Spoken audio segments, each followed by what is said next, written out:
Olá meninos, tudo bem? Nesses tempos de corona, a gente vai se encontrando da maneira que der, né? Então hoje, essa aula que eu vou deixar à disposição de vocês vai falar justamente sobre o diencéfalo. Mas o que é o diencéfalo? Essa áreazinha que vocês estão vendo no meio do cérebro. A gente visualizando aqui, essa área em verde que vocês conseguem visualizar aí nessa figura, que compreende as seguintes partes: o epitálamo, o tálamo, o subtálamo, o hipotálamo, e todos eles têm relação direta com o terceiro ventrículo, certo? Então nós vamos falar sobre os acidentes anatômicos existentes nessa área. Vamos falar um pouco também de neurofisiologia, muito pouco, mas não é o objetivo da nossa aula. E nós vamos também falar sobre as estruturas anexas a essa estrutura, chamada de diencéfalo. Então, nós temos que lembrar que o diencéfalo é o quê? Ele faz parte do cérebro. Como nós falamos até agora, todas as estruturas que nós mencionamos não fazem parte do cérebro. O cérebro é composto pelo telencéfalo e diencéfalo, e o diencéfalo por essas partes que nós acabamos de citar. Certo? Mas e o que é esse terceiro ventrículo? O terceiro ventrículo é a cavidade do diencéfalo estreita, ímpar e mediana, localizada bem no meio mesmo do terceiro ventrículo. Tem comunicações diretas com o quarto ventrículo, que a gente viu, que é o aqueduto mesencefálico, e com os ventrículos laterais, através dos forames interventriculares. Os ventrículos laterais, a gente vai falar sobre eles depois, numa outra oportunidade, quando a gente estiver falando de telencéfalo, que seria o número 1 e o número 2 dos ventrículos, mas como eu disse para vocês na aula passada, não recebem o nome de primeiro e segundo, porque eles estão em um mesmo nível crânio-caudal. Então, eles são laterais, tá? E são dois, certo?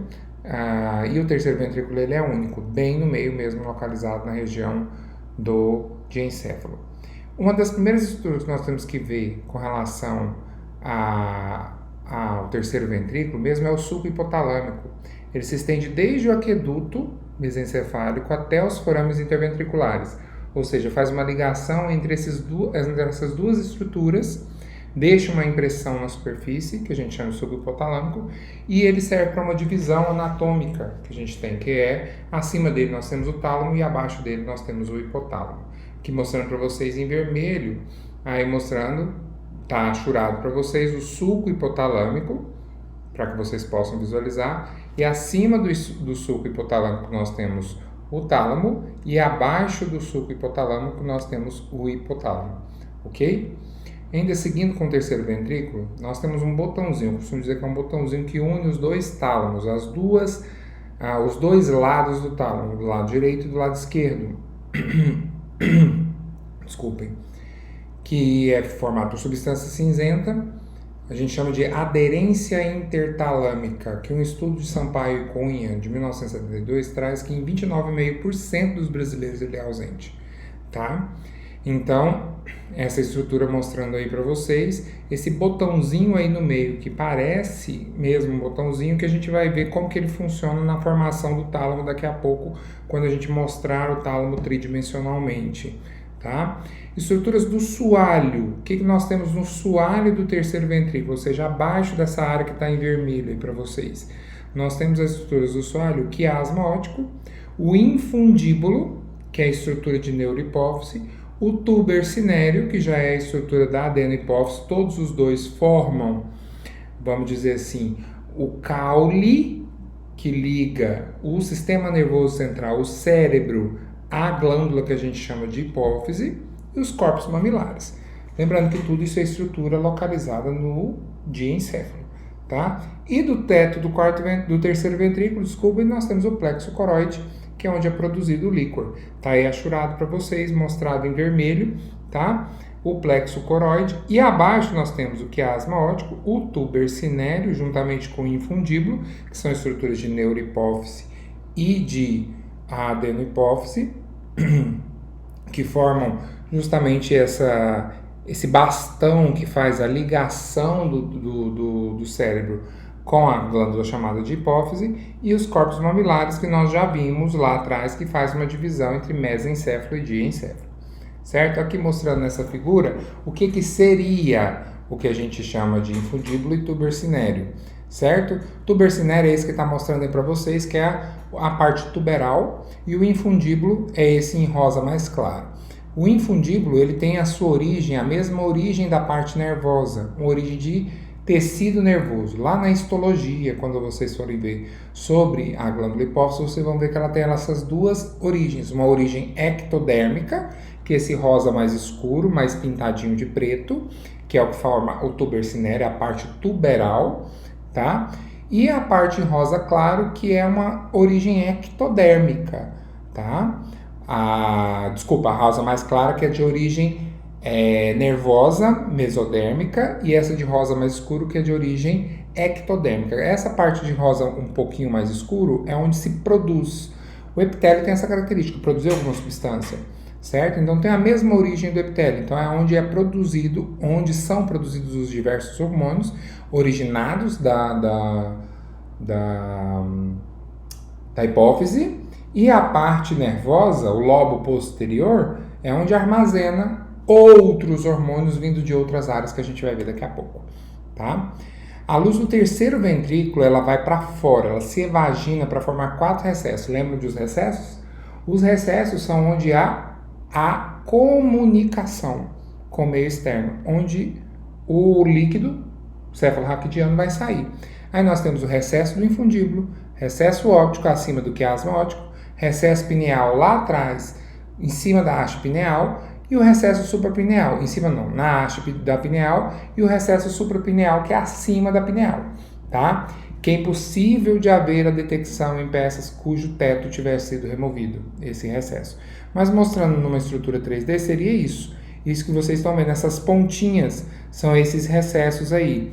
Lembrando mais uma vez, qual é o nome dos recessos? Esse primeiro do lado esquerdo é o recesso do infundíbulo, o recesso óptico acima do quiasma óptico, né?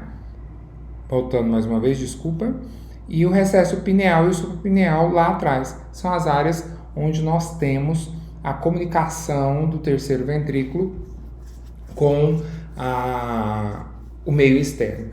Olha essa figura de uma maneira geral, vocês vão visualizar o que são os ventrículos na região encefálica, tá? Nós temos esses dois grandões aí que vocês visualizam, que são os laterais. Esse no meio, que é o terceiro ventrículo, e esse aqui embaixo, que é o quarto ventrículo, tá? Então, esse sistema de canal que nós temos lá dentro, onde o líquor é produzido, ele é jogado e entra em comunicação com o meio externo. Tá? Isso aqui é uma peça natural mostrando o contorno do terceiro ventrículo, tá? Onde nós temos essas pontinhas aí que são os recessos. É onde nós conseguimos fazer a comunicação nossa do plexo do nosso terceiro ventrículo com o meio externo, onde o líquor vai sair, tá? E aqui numa secção sagital, uma secção coronal, desculpa, em que nós temos aí mostrando para vocês o terceiro ventrículo. O terceiro ventrículo é esse aí em azul claro, que está com a seta azul clara, tá? Então tá aí mostrando para vocês que ele é ímpar. Logo acima dele nós temos duas cavidades, são os recessos laterais, tá? Que a gente vai ver depois sobre eles, ok? Então vamos seguindo isso daqui.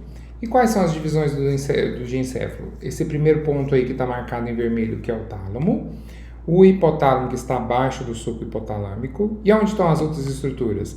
O epitálamo, localizado lá atrás, é a mais posterior delas, e o subtálamo, uma região bem pequenininha na divisão com o mesencéfalo, tá? E a gente vai falar sobre essas estruturas agora. Vamos começar pelo epitálamo. O que é o epitálamo? Aquela região lá atrás que vocês viram.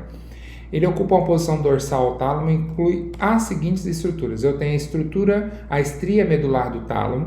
O que é a estria medular do tálamo? É um feixe de fibras que conecta a estria olfatória medial do corpo caloso, tá? Aos núcleos abenulares, a abênula, tá? Essa estria medular do tálamo.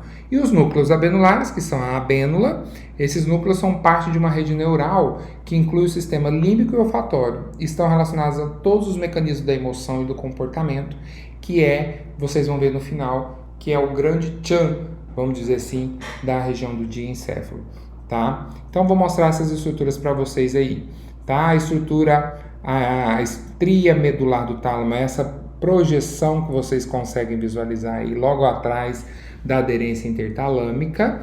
E a comissura abenular ou abênula, tudo que vocês veem, é logo depois dessa estria medular. Tudo isso está relacionado a quê? A mecanismo do comportamento, tá? E também as estrias olfatórias passam por aí, ok? Então a gente vai falar sobre isso quando a gente for falar das funções mesmo de cada uma dessas estruturas, certo? Então aqui mostrando um maior aumento, tá churado em preto aí para que vocês possam ver, tá? Essa estrutura que vem lá perto do plexo coroide é o que eu chamo de estria, das estrias abenulares, tá? E aqui nessa região, a região que eu chamo de abênula ou comissura abenular, certo? Então essas áreas que nós temos do epitálamo para mostrar para vocês, ok? E o epitálamo também tem a glândula pineal, seria a pontinha mais posterior. Vocês já devem ter ouvido falar da glândula pineal. O que é a glândula pineal, gente? Para que ela serve? Tá? É uma glândula endócrina imediatamente acima do colículo superior, que eu mostrei para vocês quando a gente falou dos colículos, tá?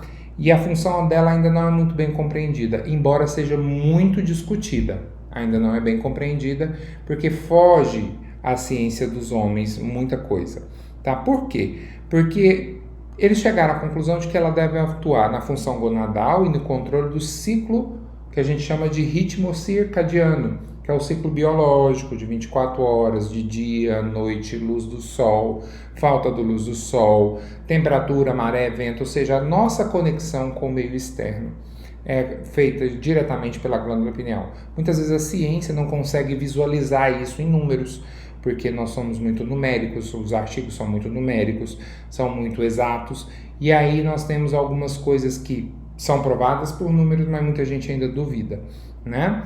Então ela secreta a serotonina, noradrenalina e a melatonina, lembrando que a melatonina é muito importante para o ciclo do sono, serotonina para a nossa emoção, para o nosso comportamento, e a noradrenalina também para manter o ciclo cardíaco muito bem, os batimentos cardíacos em dia e tudo mais. Ela secreta essas substâncias. Contém alguns peptídeos hipotalâmicos. Peptídeos hipotalâmicos seriam peptídeos que são produzidos nessa área, tá? E que vão ser armazenados lá no hipotálamo, tá? São hormônios liberadores de tireotropina, hormônio liberador do hormônio luteinizante e fator inibidor da liberação da somatostatina, tá? E o epitálamo também, desculpa, eu falei que ele contém alguns peptídeos hipotalâmicos, peptídeos hipotalâmicos são produzidos no hipotálamo e são armazenados no epitálamo, lá na glândula pineal, tá? Eu falei errado, eu confundi, ok? E outro fator da glândula pineal é que após os 16 anos ela calcifica. E ela vai ser usada na detecção do desvio da linha mediana em radiografias cranianas, muitas vezes. Ela vai calcificando. Quer dizer, ela deixa de ter função? Não, ela não deixa de ter função nunca. Ela só passa a armazenar sais de cálcio, calcificando após 16 anos e passa a ser radiograficamente visual. E aí a gente utiliza para poder fazer detecção de desvio de linha média, por exemplo, em radiografias cranianas. E sugere-se, então, que a pineal exerce uma influência inibitória sobre a função gonadal, tá? Mas não se sabe se isso é uma verdade total. Mas sugere-se que ela tem essa influência inibitória sobre a função gonadal, certo? Então, aí mostrando para vocês essa pontinha aí, escrito corpo pineal, que é a glândula pineal. Glândula pineal, corpo pineal é a mesma coisa, tá? Então, aí mostrando para vocês no maior aumento, o corpo pineal, essa pontinha aí que a gente já viu que está imediatamente acima dos colículos, tá? O colículo superior, acima do colículo superior, nós já temos a estrutura que eu chamo de glândula pineal, certo? Espero que esteja tudo bem por aqui. Qualquer coisa vocês voltem o vídeo quantas vezes vocês quiserem para visualizar, para a gente continuar, para vocês tirarem as dúvidas depois. Vamos falar agora sobre o tálamo. O tálamo é uma estrutura, vamos dizer assim, ele e o hipotálamo são as grandes estruturas do diencéfalo, é o maior componente do diencéfalo, tá? A maioria da nomenclatura disponível é derivada de estudos em primatas, porque sempre estudos comparativos, porque é difícil de fazer estudos dessas áreas, dessas funções em humanos. a ética não nos permite, tá?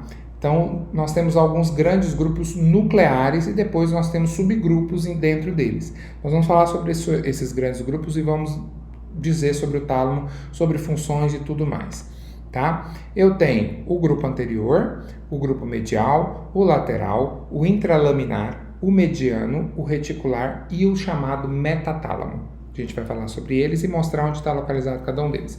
Primeiramente, está aí uma disposição tridimensional do tálamo. A figura superior esquerda para vocês mostra os dois lados, direito e esquerdo, tá? Mostrando para vocês o tálamo, sendo que esse em laranja é a parte anterior e a parte posterior é justamente o contrário. Então tá isso aí localizado no meio da cabeça, tá certo? No meio da cabeça. Mostrando para vocês o número 6. O número 6 é a aderência intertalâmica. Lembra que eu falei que ligava uma área a outra? A aderência intertalâmica.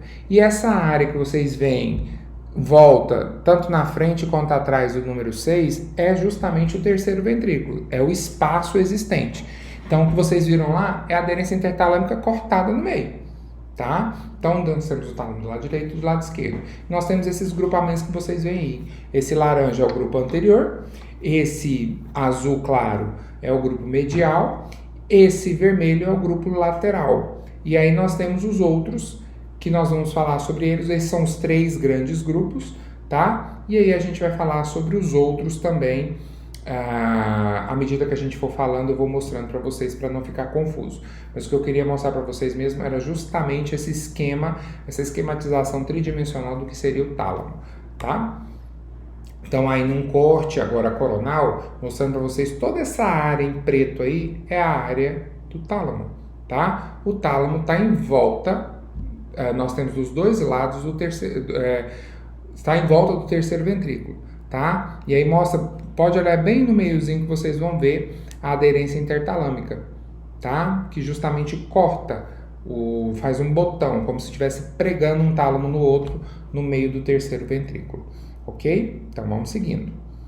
Aí num corte agora, esse corte é um corte axial, mostrando para vocês essa região mostrada aí, que é o tálamo, bem no meio da cabeça, bem no meio da região encefálica, bem no meio do cérebro, ok? Então vamos lá para o grupo nuclear anterior.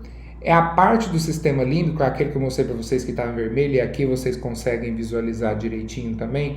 Esse anterior, o núcleo anterior é esse em azul, é a parte do sistema límbico o qual está relacionado com mecanismos de memória e comportamento emocional. O que é isso, memória e comportamento emocional, gente? O mecanismo de memória é justamente a gente memorizar as coisas, vai ser armazenado aí, e o comportamento emocional com relação a essas memórias, tá? Que é o que mostra. O grupo nuclear medial, esse em azul, ele já pertence ao sistema neural relacionado ao comportamento afetivo, tomada de decisão e julgamento, memória e integração das atividades somática e visceral, ok? Então, o que nós temos aí? O grupo anterior, mecanismo de memória, comportamento afetivo, comportamento da memória, certo? E essa parte do meio já relacionada a comportamento afetivo, tomada de decisão, julgamento, memória também, integração das atividades somáticas com as atividades viscerais. Lembrando que atividade somática, eu estou falando da parede do corpo, e visceral da região interna do corpo, são as vísceras mesmo. Integração dessas atividades, tá? Então, para que vocês possam visualizar de uma maneira geral como que o tálamo é importante para o nosso comportamento, tá? Além disso, lesões bilaterais desse núcleo medial, tá? O núcleo medial dorsal, que é esse DM que vocês estão vendo aí, essa parte aí, resulta em uma síndrome que a gente chama da perda de autoavaliação psíquica, manifestada por apatia, indiferença e motivação insuficiente, tá?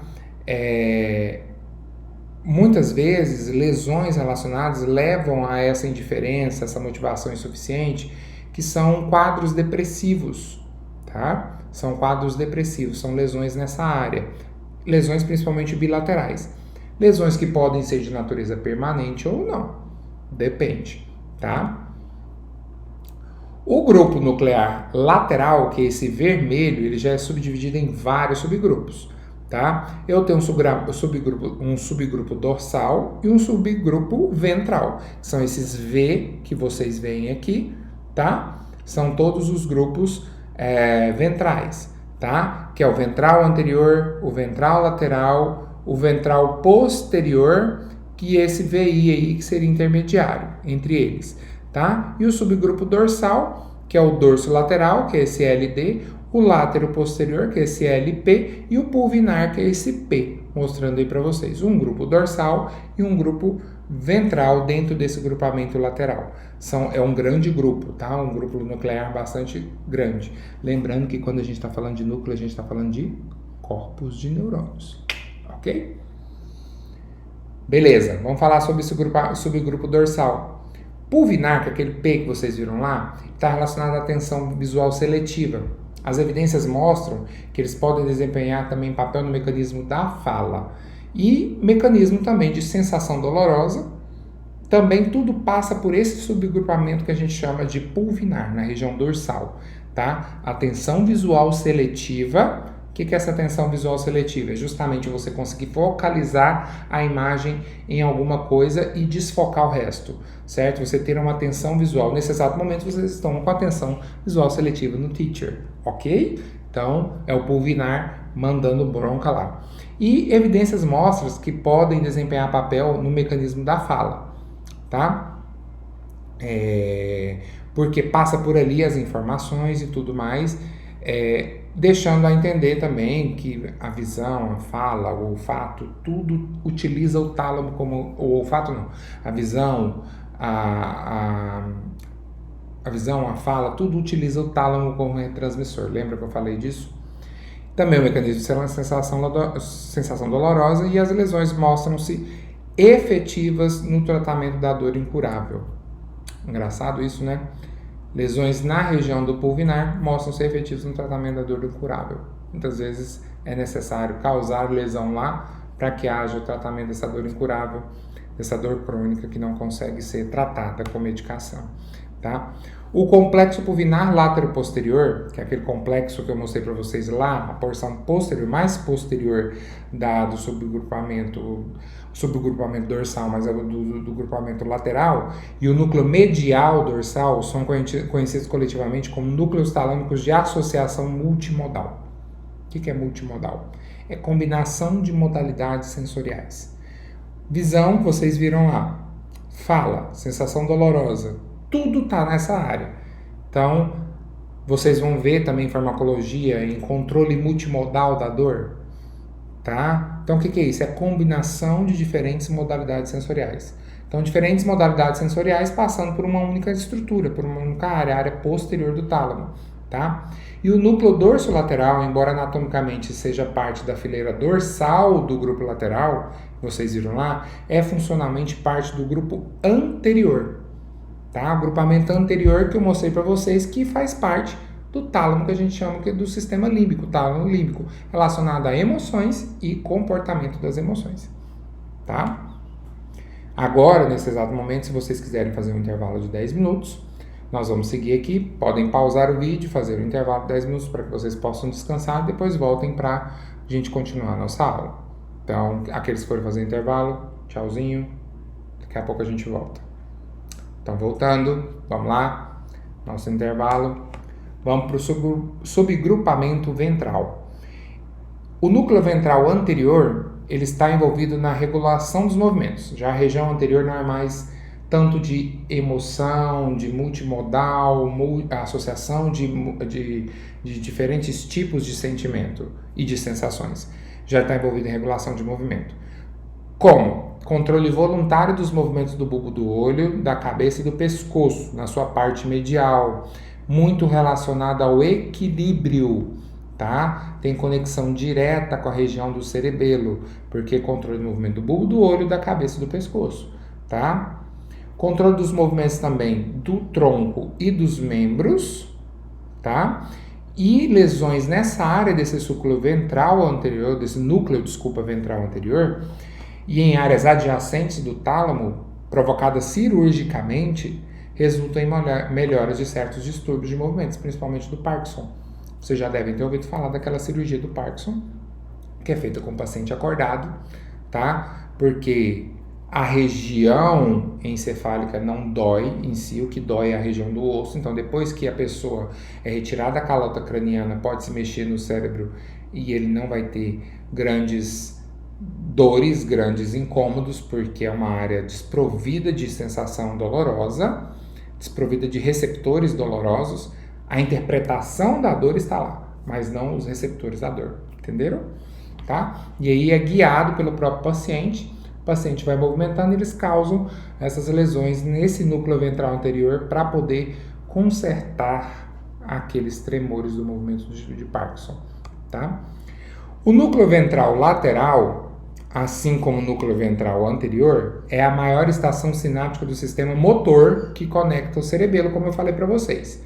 Além de conectar o cerebelo, vai conectar os núcleos da base, que a gente vai falar depois, e o córtex cerebral, tá? Como no caso do núcleo ventral anterior, as lesões provocadas nesse lateral aboliram ou diminuíram os distúrbios de movimentos manifestados por tremores. Também ajudaram no Parkinson, como eu falei anteriormente, falando de lesões no núcleo ventral anterior em áreas adjacentes, entre elas o núcleo ventral lateral, tá? O núcleo ventral posterior, ele recebe os tratos ascendentes longos, que vão conduzir modalidades sensitivas, incluindo gustação da metade contralateral do corpo e da face, tá? E aí eu já estou falando de modalidade sensitiva. Então, a região mais anterior, a região posterior, nós já temos de novo, mostrando aí modalidades sensitivas. A mais anterior de todas, o núcleo anterior, está relacionado ao sistema límbico. Os núcleos posteriores estão mais relacionados a sensações, modalidades sensitivas, diferentes modalidades sensitivas, certo? E o mais lateral, propriamente dito, relacionado a movimentos. Então, tudo isso utilizando o tálamo como retransmissor, tá? O núcleo ventral posteromedial, que é aquele que eu falei que tem dois, o ventral posterior é dividido em dois, ele recebe leminisco. Leminisco é o que, gente? Fibra nervosa, lembrou? Então, recebe leminisco trigeminal e as fibras gustatórias, tá? Vindo lá da periferia, ok? Então, a sensação é justamente utilizando esse tálamo como retransmissor aí no núcleo ventral póstero-medial. E o núcleo ventral póstero-lateral, ele recebe o leminisco medial e o trato espinotalâmico. E aí, espinotalâmico, nós já estamos falando de impulsos viscerais, inclusive aqueles nociceptivos, tá? Então, diferentes tipos de sensibilidade, sensação estão vindo para esse núcleo ventral. Ambos os núcleos, tá? Ventral póstero-medial, o VPM e o VPL, recebem aferência do córtex somatosensitivo primário. Vocês vão ver quando a gente for falar do telencéfalo, que o córtex primário, somatosensitivo primário, está relacionado às nossas diferentes sensações, tá? Tato, pressão, dor, vibração, temperatura, tudo está relacionado a essa região. Vamos dizer assim, a porção final da onde é interpretada esse tipo de sensação. Então, esses dois núcleos recebem aferências desse córtex somatosensitivo primário. Ou seja, interpreta e volta, vem chegando, passa pelo tálamo, tá? E sobe para a região do córtex. Entre VPL e VPM existe o núcleo ventral póstero-inferior, que é aquele VPI que eu mostrei para vocês, que é uma área somatossensitiva já secundária, que a gente vai falar sobre isso depois, tá? De telencéfalo. Recebe aferências principalmente das áreas primárias correspondentes e repassa as informações recebidas a outras áreas do córtex. Seria justamente, a gente chama de áreas de associação, secundárias e terciárias, tá? Então, por exemplo, nós temos muito bem definidos as sensações primárias, que é tato, pressão, dor, vibração, temperatura. Nós temos quando acontece a associação dessas primárias com outras sensibilidades que a gente tem no nosso corpo, como interpretação, a gente começa a ter o que a gente chama de áreas secundárias, áreas de associação, secundárias e terciárias. A gente vai falar um pouco melhor quando a gente for falar de telencéfalo, tá bom? E nós temos esses outros núcleos, nós falamos dos três grandes, grupamento anterior, lateral e posterior, e aí agora a gente vai falar sobre esses que são menores. São os núcleos intralaminares, mediano e reticular. Aí mostrando para vocês, Os intralaminares são esse em preto, mostrando para vocês esse número 3, tá? Que é uma área de associação. Associação do quê? De informação vinda do cerebelo, do tronco encefálico, do leminisco trigeminal, córtex cerebral. Então, utiliza essa parte como uma associação, ou seja, leminiscos passando por ali, tá? Vem, conecta, vamos dizer assim, ali tem uma área de núcleo que vai servir para chegar uma informação, passar por ali e passar para a próxima fibra. Tá ok? Então são áreas de associação, esse núcleo intralaminar. O mediano, que já está em azul para vocês, esse CM, já tem uma ação importante na emoção, na memória e no sistema nervoso autonômico. Também a mesma coisa, é a área de conexão, são áreas de associação. Tá? E esse reticular número 4, que está na lateral aí, que desempenha papel no fluxo, na integração e fluxo das atividades dos núcleos intertalâmicos, dos núcleos talâmicos. Então, você vai ver que o tálamo, ao final, ele é uma circuitaria de informação. É um monte de circuito vindo do córtex, vindo do cerebelo, vindo das áreas, fazendo conexão das áreas do soma, da víscera, e nós temos que ter a área que regula. Tá? Então, essa área reticular desempenha um papel dessa integração e desse fluxo dessas atividades dos núcleos, para que não haja um curto-circuito. Justamente são neurônios que vão jogar ali substâncias que regulam a ação dos outros núcleos, tá? Para não ter descoordenação dessas áreas.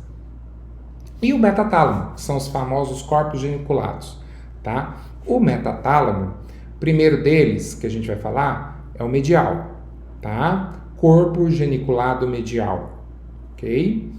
O corpo geniculado medial, ele é um retransmissor ou relé, também utilizado com esse nome, do sistema auditivo.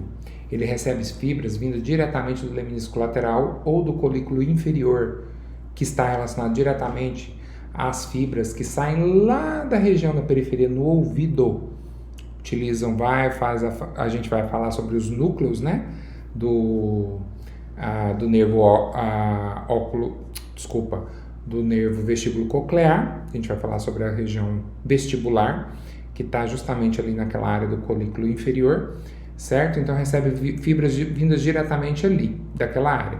Recebe fibras também de feedback do córtex auditivo primário, que a gente vai falar quando for falar de telencéfalo, ou seja, a informação foi no córtex e voltou o feedback, para que haja essa regulação das informações. E pequenas hemorragias, pequenas lesões nesse núcleo estão associadas às chamadas ilusões auditivas, tá? Que muita gente sabe que algumas religiões explicam, ou é a pessoa escutar uma coisa e outra não escuta, tá? Então, quando vai ver, vão fazer uma ressonância, vai fazer outros tipos de exame, visualizam pequenas hemorragias nessa área dessas ilusões auditivas. Mas existem outras explicações além dessas que a ciência já mostra, tá? Que existe sim, as ilusões auditivas existem, tá? E são causadas principalmente por pequenas hemorragias nessa área.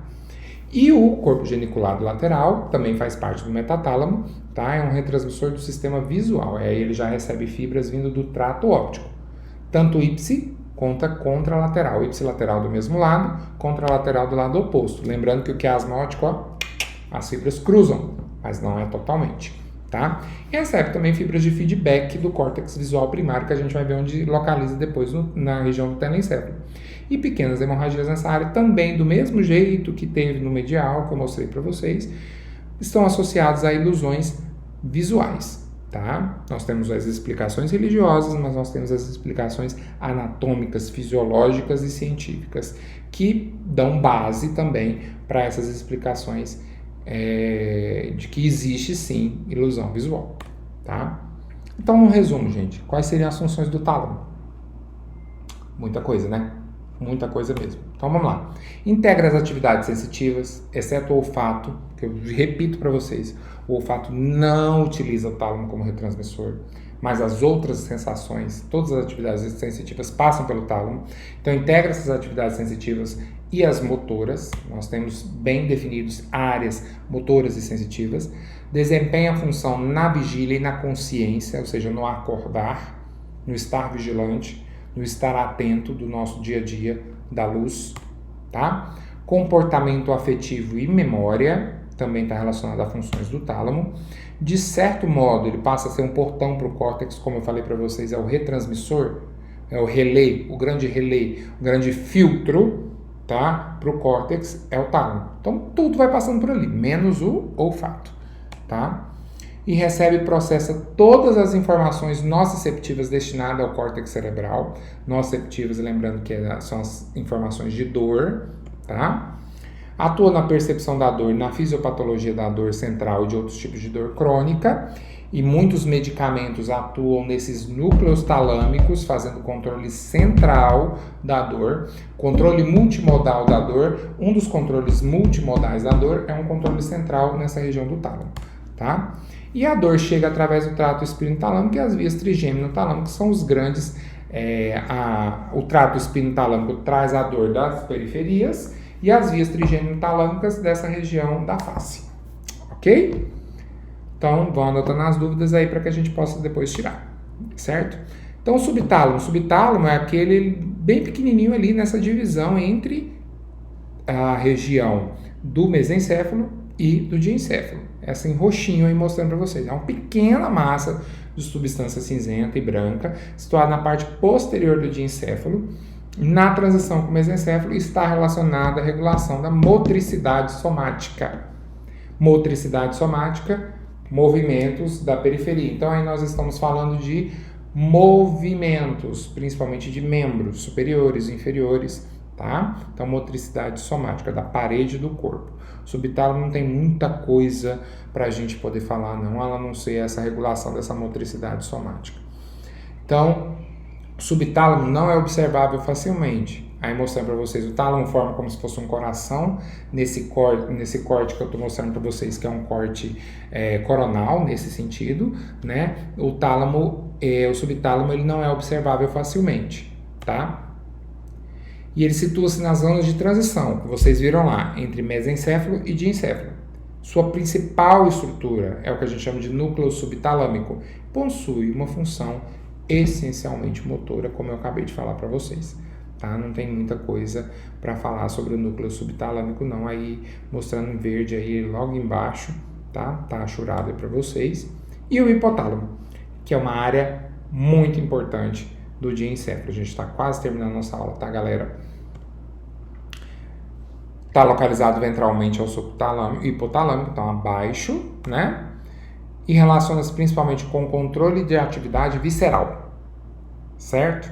O tálamo tem controle de atividades, integração de atividades, principalmente. O tálamo tem integração de atividades. O hipotálamo já está relacionado ao controle de atividades viscerais, tá? Limitado anteriormente pela lâmina terminal e posteriormente a contínuo com o mesencéfalo, a gente vai mostrar, compreende estruturas do soalho do terceiro ventrículo, que a gente mostrou para vocês, aquele soalho do terceiro ventrículo tudo, está relacionado na base do cérebro, tá? Compreende o hipotálamo.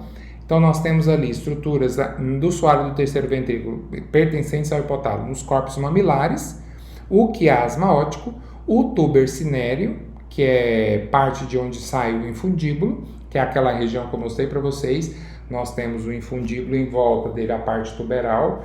Num conjunto, a gente visualiza só a parte em volta, tá? Então, a gente chama isso tudo de tuber cinéreo. Lá dentro, que é o infundíbulo, a região de tecido nervoso. Quem tiver dúvida, volta um pouquinho na aula lá, naquele slide que eu mostrei para vocês sobre a glândula hipófise, tá? Então, é isso que eu estou falando, o tuber cinéreo e o infundíbulo, que é a formação nervosa, que vai formar a parte nervosa da hipófise, ok? Tá aí mostrando para vocês. Tudo isso daí é área de soalho de terceiro ventrículo, é a área de hipotálamo. Então, tudo que está abaixo, não somente essa área em amarelo, essa área em amarelo é o que eu mostrei para vocês, é o soalho, tá? Mas tudo que está abaixo do sulco hipotalâmico é hipotálamo, tá bom?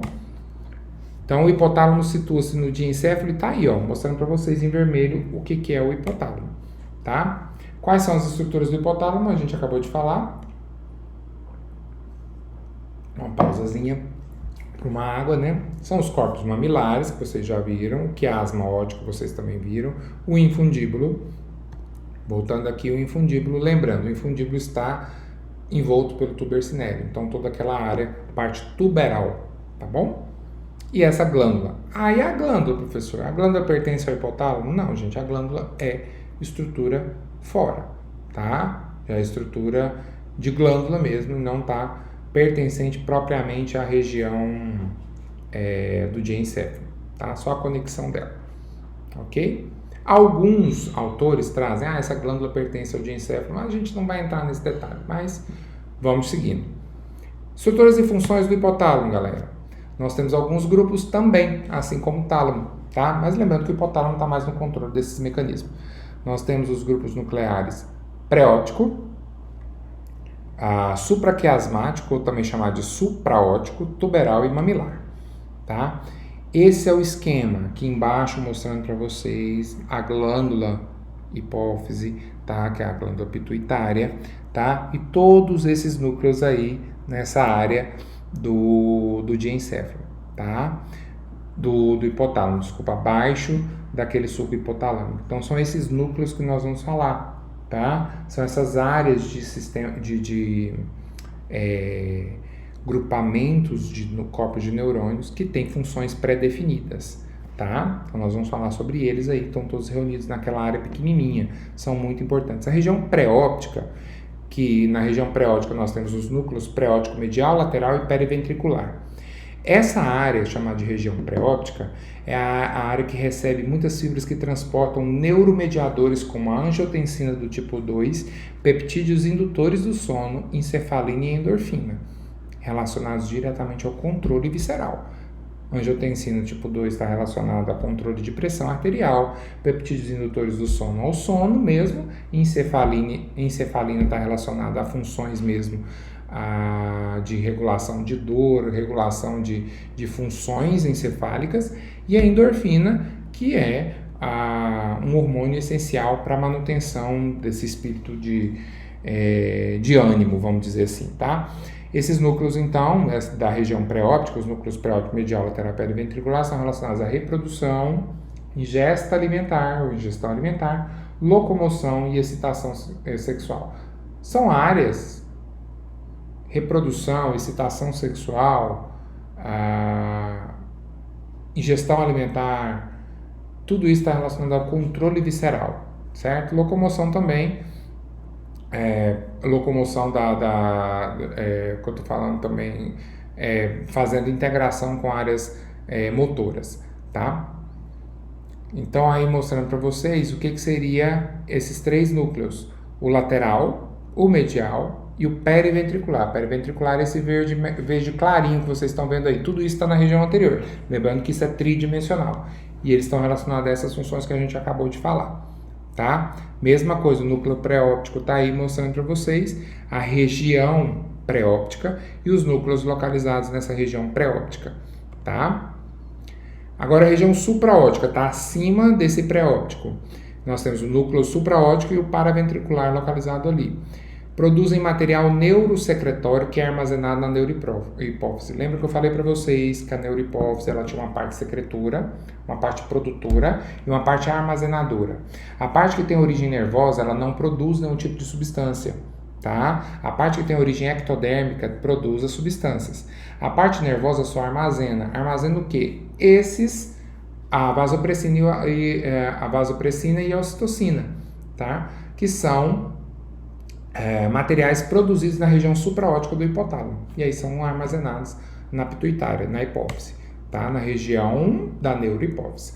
E o núcleo anterior, também na região supraóptica, funde-se com a pré-óptica, com o núcleo, com aquela região pré-óptica que a gente viu, e sugere que o centro da sede esteja nesse núcleo anterior, a regulação da sede, tá?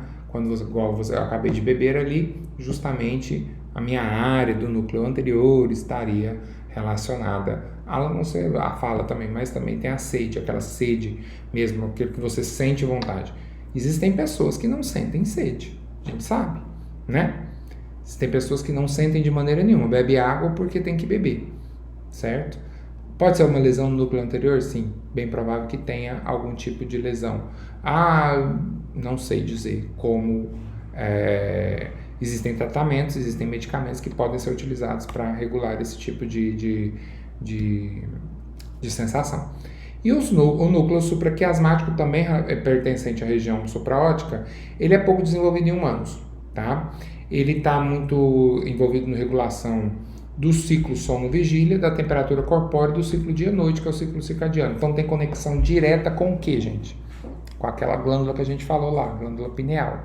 Só que ele é pouco desenvolvido em humanos, porque a glândula pineal é bastante desenvolvida em humanos, tá? Então utiliza pouco o núcleo supraquiasmático. Lembrando que todos esses nomes estão relacionados a estudos em primatas, tá? Então estudos comparativos. Ok? Então aí mostrando para vocês o núcleo paraventricular, o núcleo anterior, o supraquiasmático e o supraóptico. Todas essas áreas aí bem anteriores à região de infundíbulo, está bem ali perto do quiasma.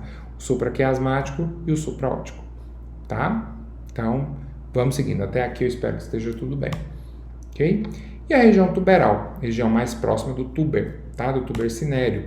Nós temos ali o núcleo ventromedial, que é o centro da saciedade. Aí eu estou falando de fome, medicamentos que levam à saciedade, medicamentos que levam ao controle da fome, né, da vontade de comer, atuam diretamente nesse núcleo ventromedial. O núcleo dorsomedial tem uma função um pouco definida e o núcleo arqueado ele já contém dopamina, que controla as secreções de prolactina e de hormônio do crescimento. Tá? A dopamina controla a secreção desses hormônios que são secretados pela hipófise, tá? E acredita-se que desempenha um papel no comportamento emocional na função endócrina. Acredita-se. Então, ainda não está muito bem definido, mas estudos comparativos fisiológicos mostraram que esse núcleo arqueado desempenha um papel no comportamento emocional e na função endócrina, mas a gente já viu que na função endócrina está diretamente relacionada à produção contendo a dopamina, que atua na secreção de outros hormônios de outras glândulas, tá? Os orexígenos e anorexígenos encontram-se nesse núcleo. Lembrando que medicação anorexígena é aquela que inibe fome. Orexígeno, então, é aquela que estimula a fome, tá? Então, nós podemos obtê-los de maneira farmacológica, através de medicamento. Mas existe isso de maneira natural. Então, a sua fome é natural, a sua saciedade de forma natural. Quando você tem uma descompensação entre orexígenos e anorexígenos, é quando você tem aquela vontade de comer e não chega à sensação de saciedade, tá? E aí precisa de tratamento. Por isso que a obesidade, ela não é uma falta de vergonha na cara, não é nada disso. Ela é uma doença e precisa ser tratada. E é uma doença crônica e precisa ser tratada, ok? Então, mostrando para vocês o núcleo dorsomedial, o núcleo arqueado e o núcleo ventromedial, tá? E a região mamilar? Mamilar são os corpos mamilares. Lembram que a gente mostrou? Então, aquela região mamilar que está ali abaixo, nós temos ali os núcleos mamilares, que são aquelas projeções que são os corpos mamilares, são retransmissores, tá? Estão relacionados a memórias episódicas, ou seja, lembrar de eventos. Eventos, eu estou dizendo, não são os mega eventos, não são os mega eventos que estão proibidos, são eventos da sua vida, do dia a dia, tá? Então, lembrar, memória episódica, lembrar de um certo episódio, lembrar de um certo momento da vida, está relacionado aos corpos mamilares, tá? Também memórias ligadas a emoções fortes e envolvendo atividades tradicionalmente úteis à sobrevivência, tá? Então existem memórias que vão ser arquivadas lá e que estão relacionadas à sua atividade útil à sua sobrevivência, muitas vezes relacionada a problemas psíquicos, tá?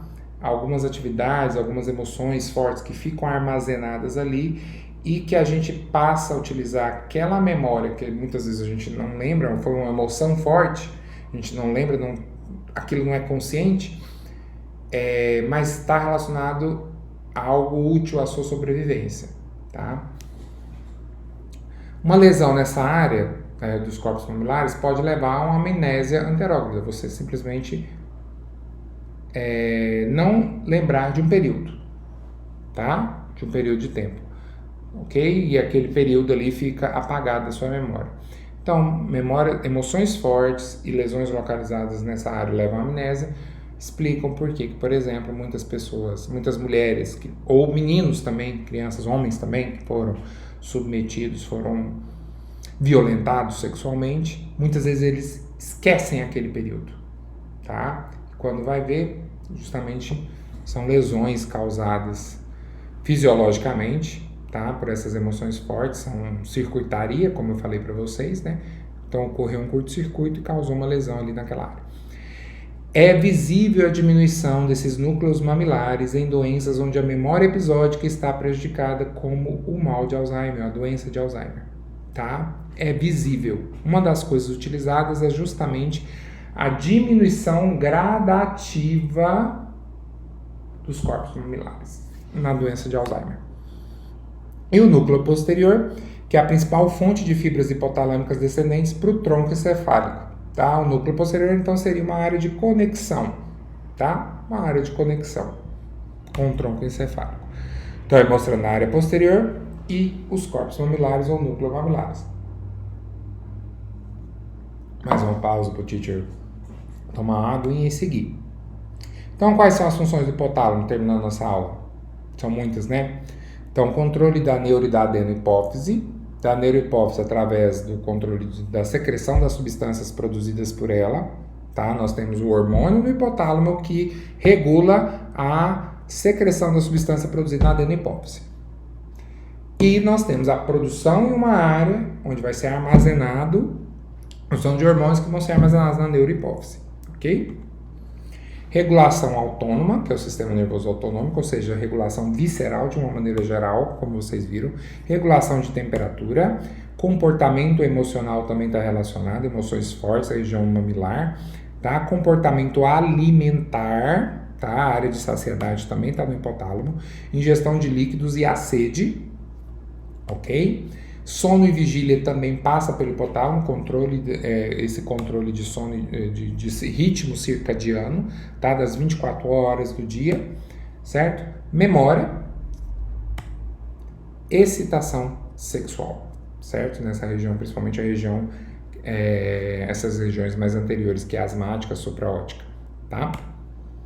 Então, o hipotálamo, ele é essencial à vida, exerce funções de manter a homeostase do organismo. O que é a homeostase? É o controle das funções do nosso corpo, manter o equilíbrio do nosso corpo, tá?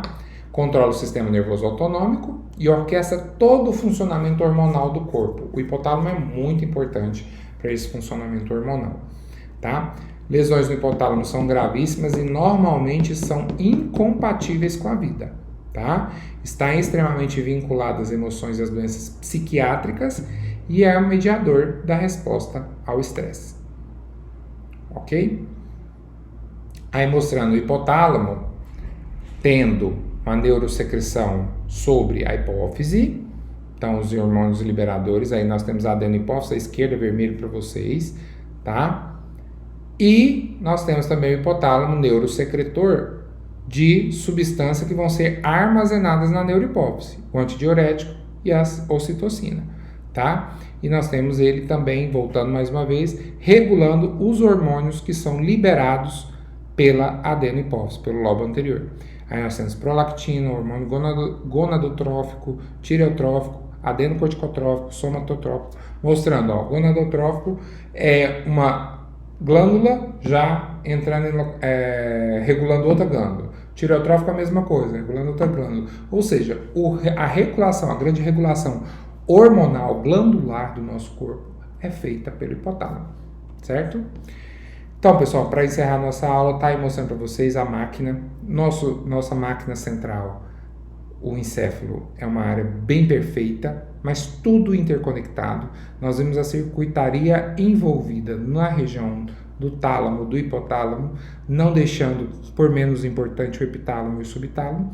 E eu espero que vocês possam ver essa aula mais vezes, se vocês quiserem, que vocês desenvolvam as atividades que a gente vai propor, tá? De uma maneira geral, e depois a gente se encontra mais vezes, vamos fazer alguns videoencontros, videoconferências, para que a gente possa, nesse tempo, poder tirar as nossas dúvidas, poder caminhar juntos. Lembrando que essa máquina que vocês estão vendo aí, só depende de vocês para funcionar, certo? Então, não deixem com que esse tempo seja tempo para descanso agora, tá? É tempo para aproveitar. Vamos colocar tudo em dia? Vamos estudar? Então, um beijo para vocês e fiquem com Deus. Vou terminando minha aula por aqui, certo? Tchau, tchau.